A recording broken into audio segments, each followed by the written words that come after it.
The topic I chose to research was the role of emergency management in planning/mitigating climate change and sea level rise. In order to understand the role of emergency management in planning for this, you first have to understand what is climate change. NASA defines climate change as a long-term change in the average weather patterns that have come to define Earth's local, regional, and global climates. These changes have a broad range of observed effects that are synonymous with the term. The change in climate has been the gradual rising of the Earth's temperature. The largest contributor to this emission of greenhouse gases is transportation. So, how does this affect the rise in sea levels? Oceans are warming because of the increase in Earth's temperature, causing glaciers in the North and South Pole to melt.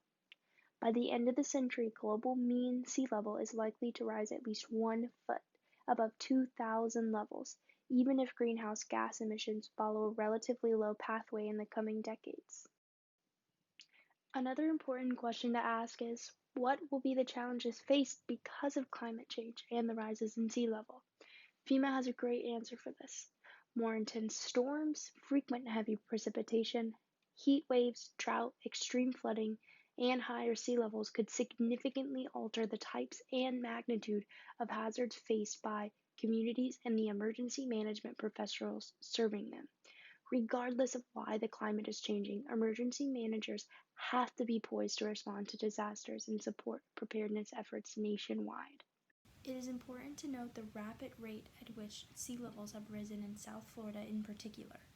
The sea level around Florida is up to 8 inches higher than it was in 1950. Storm surge increases astronomically with sea level rise, making hurricanes far more deadly. In 2017, Hurricane Irma made landfall in Cudjoe Key as a Category 4 hurricane. Irma caused over $50 billion in damages and destroyed 25% of the keys. Without sea level rise, Hurricane Irma's 8-foot surge would have been lower. So, what can emergency management do for sea level rise? Planning is the most important. Preparing low-lying areas includes evacuation plans in place for those vulnerable areas, potentially marking areas as inhabitable because of the risk.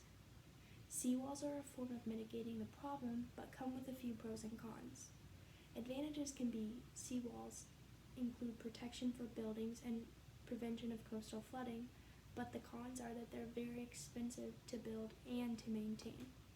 In this slide, I've included a photo of the potential sea level change if things are not fixed.